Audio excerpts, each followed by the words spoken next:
Hi Jan. Bonjour John, c'est très beau de te rencontrer ici. Merci beaucoup d'avoir partagé avec nous ton expérience. Est-ce que tu peux te présenter et présenter ton entreprise, ce qu'elle fait, combien d'employés elle a, etc.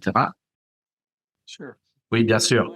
Je m'appelle John Mundell, je suis propriétaire d'une entreprise de l'économie de communion à Indianapolis, dans l'Indiana, le Midwest des États-Unis. Notre entreprise, Mundell Associates, c'est une société de conseil en matière de terre et d'environnement. Nous aidons les gens, les entreprises, les États à dépolluer et aussi à enquêter sur les contaminations. Nous avons entre 16 et 25 employés environ en moyenne au cours de l'histoire de notre entreprise ces 29 dernières années. Les employés sont principalement des scientifiques, des ingénieurs en environnement et des scientifiques de la Terre. Ils s'attaquent à certains des défis les plus difficiles que nous ayons à relever sur la Terre en matière de pollution, de contamination, de ressources en eau. Voilà un peu qui nous sommes. Thank you, Jan. Merci John. Pourrais-tu partager avec nous comment tu es devenu un entrepreneur de l'économie de communion? Quelle était ta vocation? Comment as-tu vécu cela? Ma femme Julie et moi, nous faisions partie du mouvement des Focolari depuis nos fiançailles à l'université à la fin des années 70.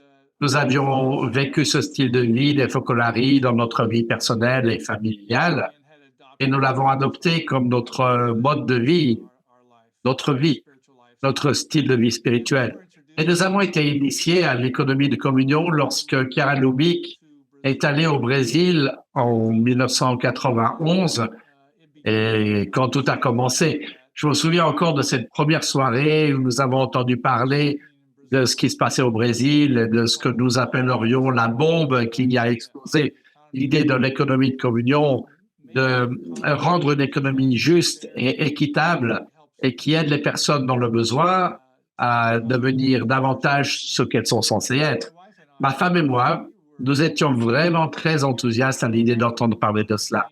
En fait, je me souviens qu'elle m'a dit, c'est tellement excitant, je me demande qui va faire ça. On ne pensait pas au départ que c'était nous qui allions répondre à cet appel. Il nous a fallu un an ou deux avant de décider que c'était quelque chose dont nous étions appelés à faire partie. Nous avons toujours été des personnes socialement responsables, nous avons travaillé avec différents types d'activités pour aider les personnes dans le besoin, dans nos propres vies. Mais voir cela comme une possibilité de démarrer une entreprise où le but de l'entreprise est vraiment centré sur la personne humaine, et cette idée d'aider le monde à devenir un endroit plus juste et équitable. Voilà, c'est comme ça que tout a commencé. Cette graine a grandi après quelques années et nous avons décidé de faire le saut. Il y a toute une histoire sur notre start-up, sur la façon dont ça s'est passé. C'était très intéressant, c'est une histoire inhabituelle. Mais c'était vraiment difficile parce que j'avais un poste de haut niveau très important dans une société de conseil que j'avais aidé à créer aux États-Unis. Et l'idée de tout donner pour créer, tout abandonner pour créer une entreprise à deux, Julie et moi, eh bien, c'était un défi. Mais nous nous sommes dit, on va faire de notre mieux et voir comment ça marche. Et si quelque chose ne va pas ou que ce n'est pas fait pour nous, alors nous entendrons cette voix, cet appel de Dieu qui nous dira non, c'est pas vraiment pour toi non plus. Mais il s'est avéré que 29 ans plus tard, nous gérons toujours une entreprise. Nous avons eu de nombreuses expériences intéressantes avec l'économie de communion. Okay, very interesting. C'est très intéressant. Est-ce que tu peux peut-être nous dire quel rôle a joué l'économie de communion ou la communauté des entrepreneurs dans ton parcours jusqu'à aujourd'hui? Eh bien, le rôle des autres entrepreneurs de l'EDC a été immense. Lorsque nous avons eu notre premier bureau au centre-ville, nous avons décidé de démarrer ce bureau avec un autre entrepreneur de l'économie de communion qui se trouvait dans le même bâtiment. Il s'appelait John Welch. Il est décédé il y a quelques années. John et moi, nous déjeunions ensemble au moins 2 ou 3 fois par semaine et nous évoquions différentes questions sur la façon de vivre ce mode de vie de communion dans notre entreprise. Certains jours, j'avais beaucoup de succès, j'étais très positif et les choses allaient bien. D'autres jours, ben, ça n'allait pas très bien. Et il s'avérait que les jours où j'allais très bien, John n'allait pas bien du tout. Et nous partagions ces expériences et nous essayions vraiment de nous encourager mutuellement à vivre la vie professionnelle d'une autre manière différente. Et cela incluait, par exemple, lorsque nous rencontrions nos avocats d'affaires ou nos banquiers, nous avons décidé de partager nos avocats et banquiers afin de les rencontrer et de parler des défis du travail et de ce genre de choses, du genre de choses qu'ils pourraient faire pour nous aider à devenir une meilleure entreprise. C'est ainsi que s'est déroulée la première partie. L'autre chose, c'est que nous avons pu, ensemble, John et moi, dans le même immeuble de bureau, organiser des réunions avec d'autres personnes dans le même immeuble et construire ce genre de petites relations, de réunions où nous organisions des fêtes et où nous apprenions à nous connaître. Nous nous sommes donc concentrés sur l'atmosphère qui régnait dans notre immeuble. C'était presque comme si nous étions la même entreprise, mais nous étions en fait deux entreprises différentes. Je m'occupais de l'environnement et lui, John, il fabriquait des violons, par exemple. C'est l'un de ses principaux produits. Voilà, ça c'était au niveau local. Et puis, au niveau national, nous avons commencé à nous réunir aux États-Unis avec d'autres entrepreneurs de l'EDC. Quelques années après le début de l'économie de communion, nous nous réunissions donc au niveau national, nous parlions de nos expériences, nous découvrions ce qu'était l'économie de communion. Tu sais, quand Karen Lubick a aidé à fonder cette économie, il n'y avait pas de feuille de route stricte sur la façon dont elle allait se développer. Donc, il était important pour nous de nous réunir pour partager nos défis, nos difficultés, nos luttes, sur la façon de faire cela tout en maintenant une entreprise solide. Et aussi nos expériences positives où nous avons eu un impact, où nous avons fait l'expérience d'un nouveau type de style de vie qui donnerait vie aux personnes dans le besoin. Cela nous a permis d'établir de nouvelles relations, de ne pas nous concentrer uniquement sur ce que nous pouvions faire de manière transactionnelle avec les autres, mais sur la manière dont nous pouvions nous concentrer sur cette personne humaine. C'est ce que nous avons fait au niveau national. Nous avons créé des groupes de courrier électronique, nous avions des appels téléphoniques, il n'y avait pas le Zoom à l'époque. Et puis au niveau mondial, nous avions des réunions internationales de l'économie de communion, peut-être une fois par an ou une fois tous les 2 ans, où tout le monde se réunissait, à Rome au début, et puis dans différents endroits par la suite. Et nous voyions les différences culturelles et les défis de certains continents, que ce soit au Brésil ou en Afrique, et nous apprenions à connaître d'autres entrepreneurs dans le monde entier. Ça a été une relation tellement belle parce que au fil des ans, nous avons rendu ces liens plus forts avec ces autres entrepreneurs et nous avons partagé nos joies, nos peines et nous avons aidé à construire ce réseau. Certains de nos meilleurs amis viennent du monde entier. Donc, ces relations ont été la clé de l'économie de communion. Tu ne peux pas faire ce genre de travail tout seul. La communion signifie qu'il y a au moins deux, n'est-ce pas, ou 3 ou 4. Ces relations avec un groupe local, national ou international sont un élément clé de l'économie de communion. Elles nous ont tous aidés à mieux comprendre comment vivre ce type particulier d'initiative. Merci, John, c'est magnifique. Est-ce que tu peux partager avec nous quelques expériences de fraternité que tu as eues avec des personnes qui se trouvaient dans une situation de vulnérabilité? Oui, tu sais, on en a eu tellement, elles ont vraiment été magnifiques. C'est comme les trésors que tu gardes quand tu as fini. C'est pas l'argent que tu as rendu ou les revenus que tu as générés. Ce sont ceux-là les vrais trésors. Donc, quelle a été notre expérience? Cela a commencé dès la première semaine où nous avons installé un bureau dans notre centre-ville. Cela faisait peut-être 5 mois que nous travaillions. Nous n'avions pas d'argent encore. Nous avions juste eu quelques revenus, mais tu sais, il n'y avait pas d'argent à la fin. Et quelqu'un que je connaissais, qui avait été licencié auparavant, est venu me voir et m'a demandé s'il pouvait faire un peu de travail pour moi.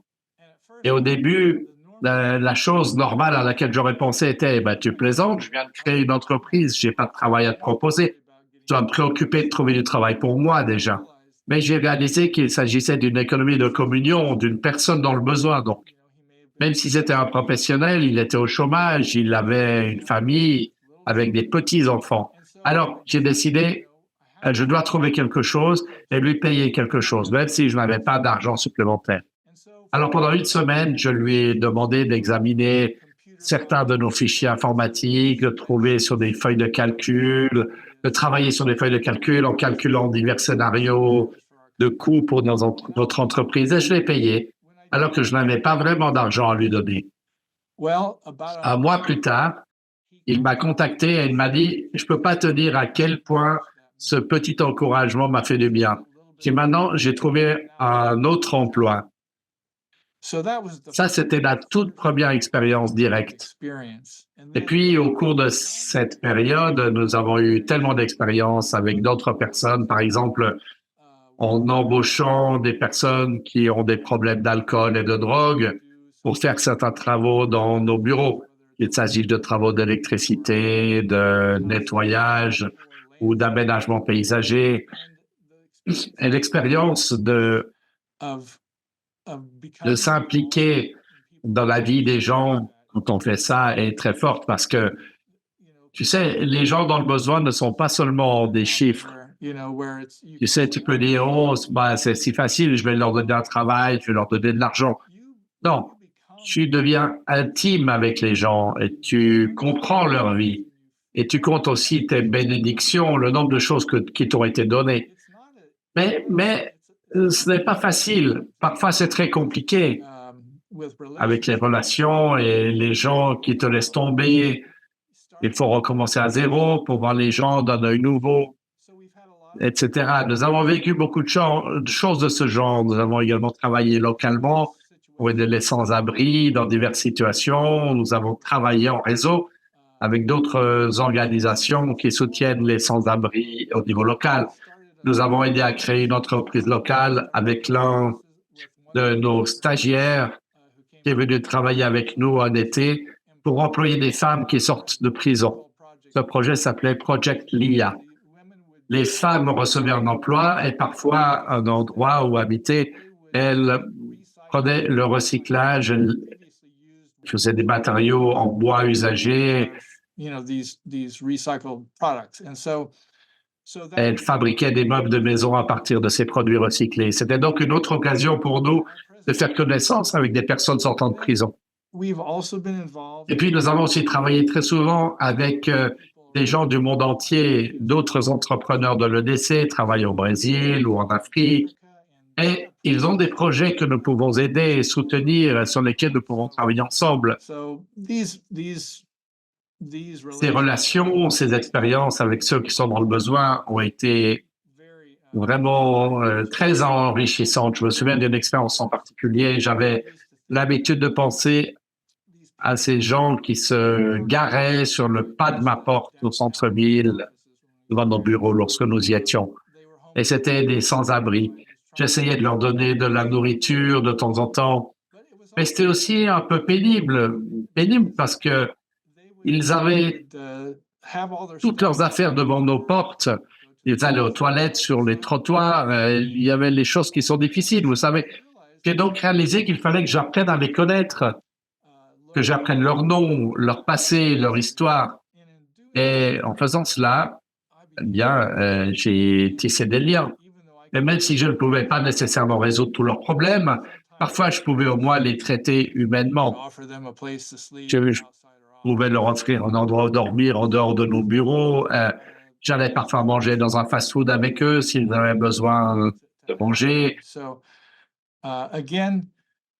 Encore une fois, c'est vraiment des souvenirs sacrés. Je me souviendrai toujours du simple fait d'essayer d'être avec d'autres personnes et de la valeur que les autres apportent à ma vie. Voilà, ce sont que quelques expériences. Thank you, John, so much. Merci, John. Merci beaucoup. Une autre dimension de l'économie de communion est la formation de la nouvelle génération. Est-ce que tu peux nous parler, s'il te plaît, du programme de stage que tu as développé dans ton entreprise? Comment est-ce que tu es arrivé à cette idée? Comment tu l'as mise en place? Est-ce que tu peux nous en parler? Bien sûr. Eh ben, tout d'abord, l'idée est née d'une grande réunion que nous avons organisée à Rome en 2001 avec Chiara Lubich. Cette réunion rassemblait pour la première fois de nombreux entrepreneurs du monde entier. Et j'ai pu rencontrer certains entrepreneurs du Brésil, certains des pionniers qui étaient vraiment avec Chiara les premières idées sur l'économie de communion. Et nous avons développé ces relations vraiment très belles lors de cette réunion. Et nous avons dit à la fin de cette réunion, ce serait génial si nous pouvions travailler ensemble un jour, sans savoir si cela se produirait. Quelques années plus tard, l'un de mes clients ici aux États-Unis avait un grand bureau au Brésil et il avait besoin d'aide, d'une aide environnementale de notre part. Alors j'ai contacté nos entrepreneurs là-bas et je leur ai dit, et vous pouvez nous aider? Oui, pas de problème, nous pouvons le faire tout de suite. C'est ainsi que nous avons fini par aller au Brésil. Nous avions besoin d'aide pour la langue. Nous ne parlions pas portugais. Nous avions besoin d'aide pour des questions de logistique.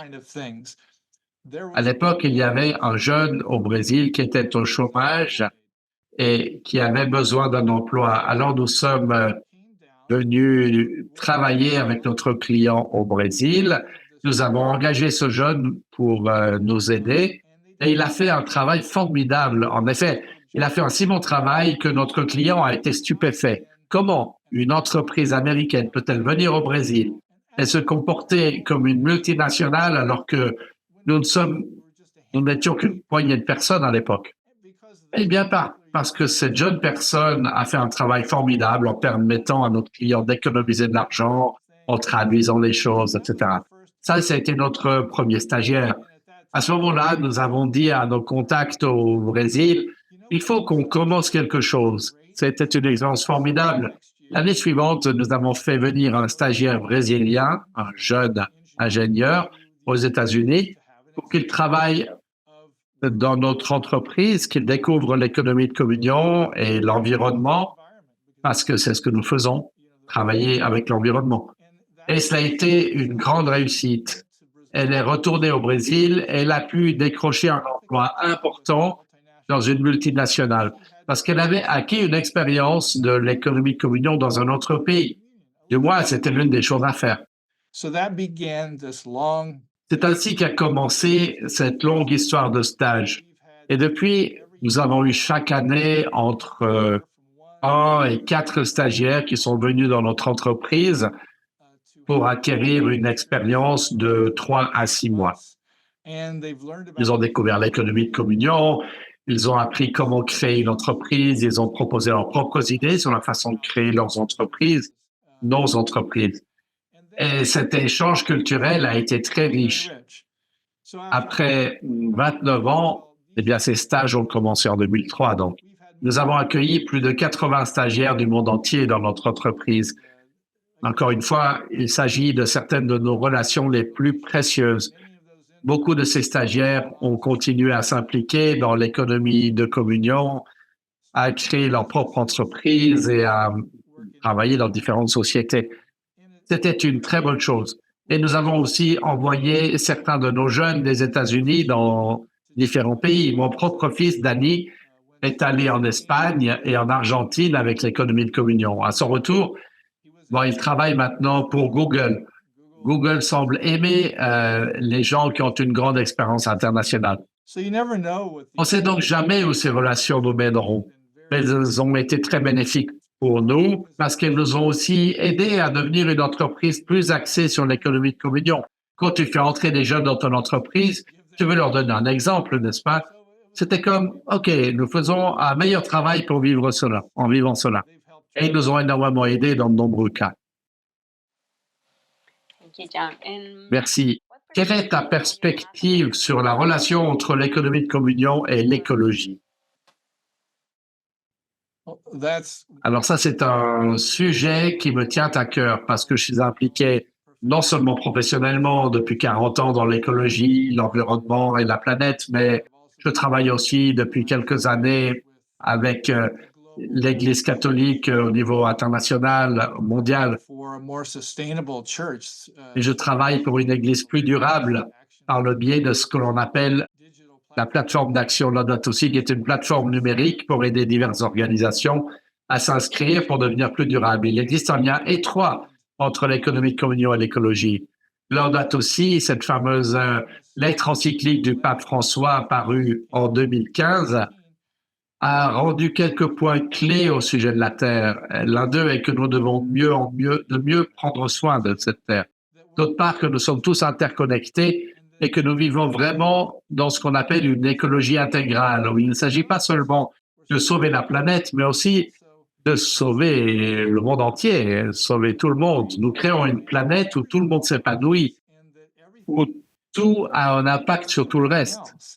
Je pense que l'économie de communion est l'une de ces choses. Lorsque nous parlons de communion, d'un système économique juste et durable, et cela rejoint automatiquement ce que nous essayons de faire en aidant ceux qui sont dans le besoin dans le monde entier avec la planète. Et la planète est l'un de ceux qui sont dans le besoin. Nous n'avions pas nécessairement ce genre de réflexion au début de l'économie de communion. Il y a 30 ans, on pensait plutôt aux gens à l'époque. Du moins, la plupart d'entre nous. Je pensais aussi à la planète parce que c'est le travail que je faisais. Mais au fil des ans, nous sommes devenus plus conscients du fait que la durabilité fait partie du message de l'économie de communion. C'est aussi le message de diverses autres activités, comme l'économie de François, qui a vu le jour ces dernières années. Il s'agit d'une initiative du pape François visant à changer l'économie mondiale, qui est née du travail de l'économie de communion. Voilà, tout ceci est très important. Nous ne pouvons pas avoir une économie qui n'a pas d'impact sur la planète. Et nous devons avoir une planète en bonne santé pour soutenir l'économie. Pour moi, le message clé de l'économie de communion doit être celui d'une planète juste, équitable et durable où tout le monde s'épanouit. Et c'est cela notre message. Je pense que c'est un message très fort et attrayant pour ceux qui s'intéressent à l'économie de communion.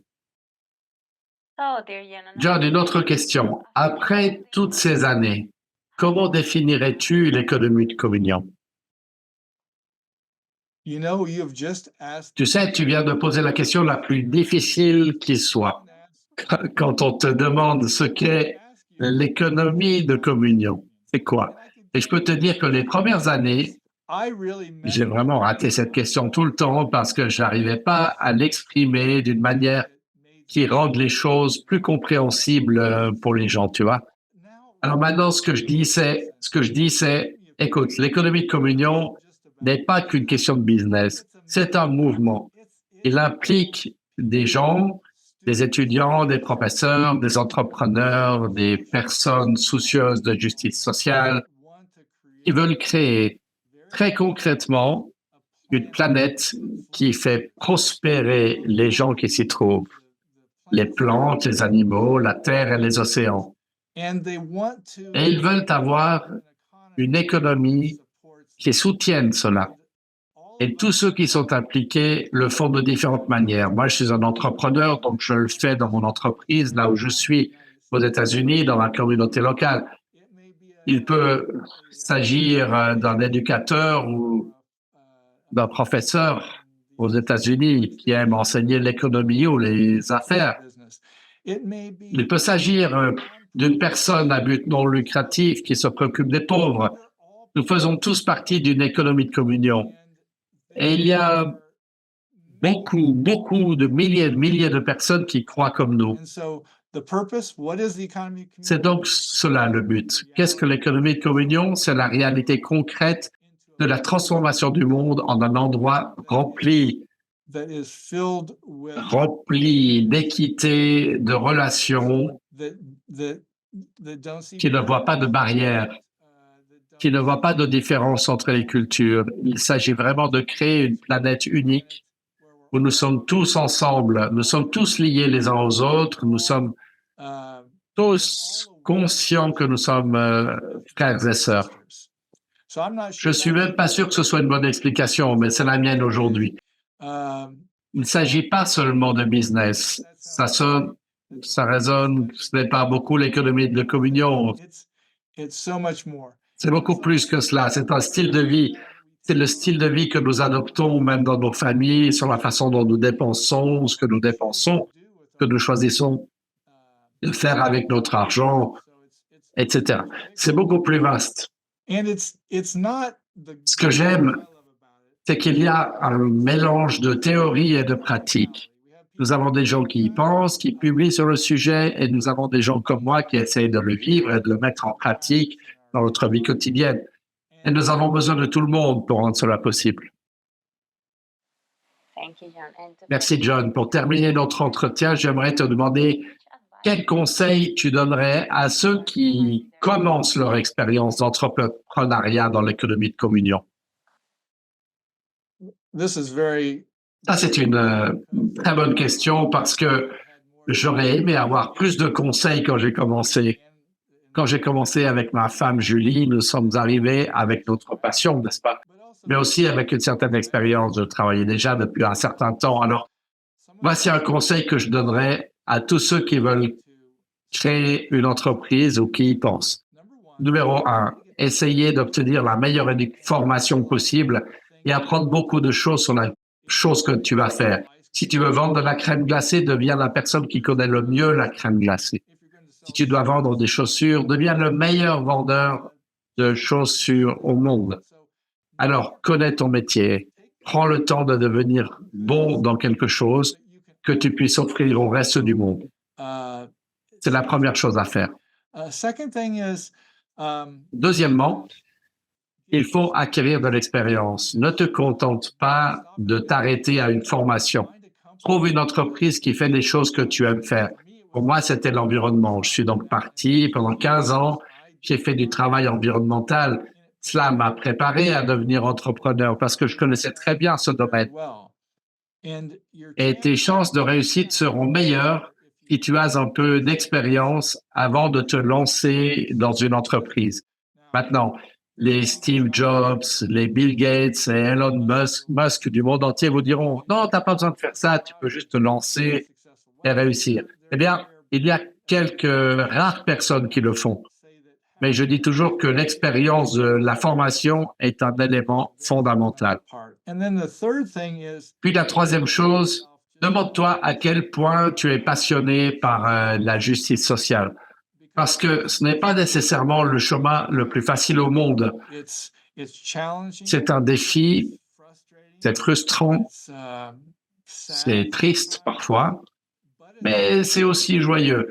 Mais il faut avoir une sorte de résilience quand on est entrepreneur, pour prendre soin de son personnel, pour prendre soin des autres, pour faire perdurer cette passion. Tu dois donc vérifier cette passion. Ça peut pas être une simple passion qui n'est pas basée sur quelque chose de réel comme l'information ou l'expérience.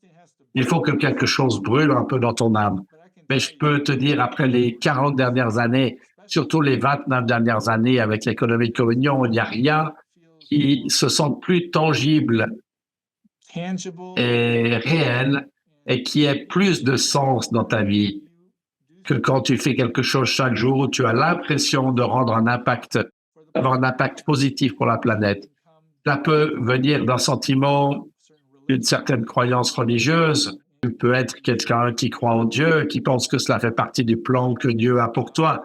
Et peut-être quelqu'un qui a juste une passion pour la planète et pour la justice sociale aussi. Et les deux peuvent exister au sein de l'économie communion.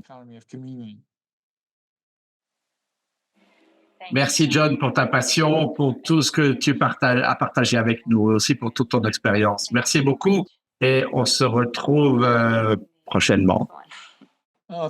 Merci. C'était un plaisir de parler avec toi aujourd'hui.